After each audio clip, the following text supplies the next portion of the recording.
ikomeye rero muri 2020 tugishika muri iyi ntara kuri iyi mirimo twagerageje kurwanya ikintu cyitwa inzoga zitemewe n'amategeko zo bavuga ikibarube n'ibindi bijana. Twarabonye yuko mu mezi nk'atandatu ya mbere byagabanutse cyane, mbere bigasa n'ibiheze, ariko muri iyi minsi rero ngo bagarutse.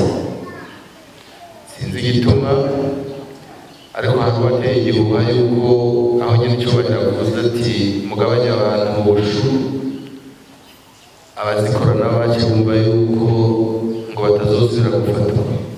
Iyo bambewe Banyarusuguti, murabe neza no mu yandi makaritiye iwanyu ngo bagarutse bafite ingufu nyinshi cyane, ariko ndabasezeranye yuko agashu bababwiye ko mutazojamo jewe ndagafise.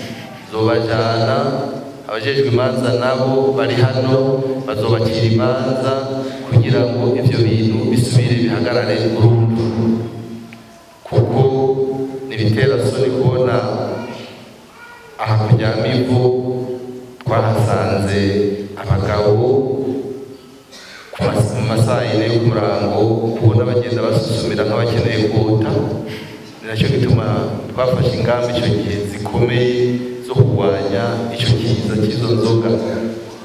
Abari mu mazone yegereye hafi gisagara, mbere nayo ari kure murabizi, abari ahantu hari ibitoki baguhenda mu murwago w'ibitoki bakazana udushishwa dukeya bagashyira ku irembo, kumbe baganye ikidomora cy'ikibarure. Ibyo bintu rero abenegihugu bose bakamenya yuko kubivuga bakabwira intwaro ari ibintu byiza cyane, kugira ngo basubire tubagwanye tubakure mu benegihugu kuko biramugaza kandi birica.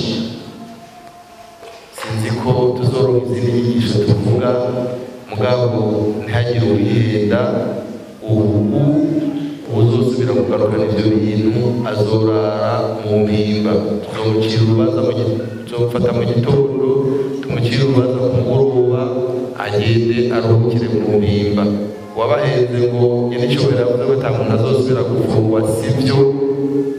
Abaza kubibwira abenegihugu barababeshya, kandi twarumvise ko hari n'ababeshi babwira abantu ko muzofungwa, muzoja muri ibyo bintu. Tubwirire abo bantu mu mitumba babikora kandi abarongoye intwaro barabazi, mubabwire ko ibyo bintu tutazigera kwihanganira umuntu akora inzoga zica abandi.